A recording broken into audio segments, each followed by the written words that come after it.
Hey, you! Me? Yeah, you! Do you want to learn about computers and their different parts? No, not really. Great! It's learning time! But, It's learning time! So what even is a computer?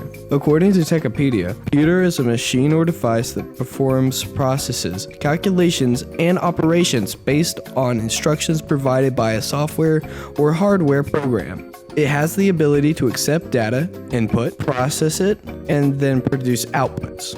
And we use this wonderful technology for great things like communication, finding and sharing information, and watching cat videos. Now you may be wondering, what in the haystack heck is an input-output? One example of an input is when you type.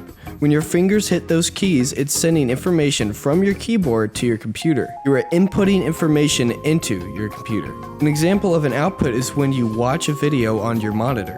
The computer is outputting information to the screen so you can see it. Here's my brother Luigi now to tell you a whole heap of a spaghetti pile of information.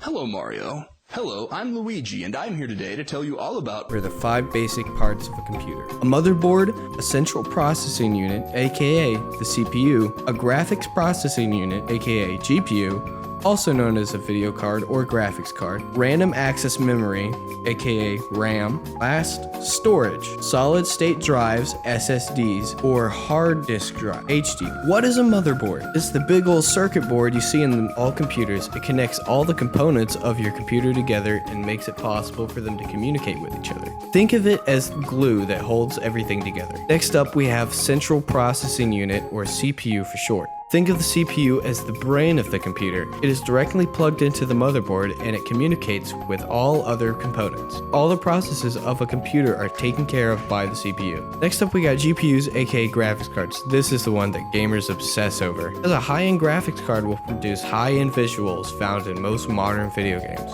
Graphics cards aren't just used for video games, they are also used for editing and VFX softwares. Graphics cards often communicate directly with the monitor, so don't bother buying a $1,000 graphics card unless you want to buy a really high-end monitor to go with it. Don't try to overwork your graphics card either. Trying to push higher graphics than possible can cause problems with your PC, like crashing or breaking entirely in extreme scenarios. Wow, it's just like real life, man. What the? Next we have random access memory, aka RAM. It stores data regarding programs and processes that get accessed frequently. This memory gets erased every single time you restart the computer. It basically just helps programs and games start up and close quickly. And last, we have storage.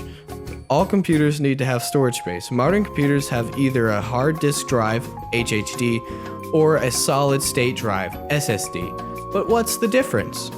Hard disk drives, as the name implies, have an actual disk inside of them, and all the information is stored on that disk.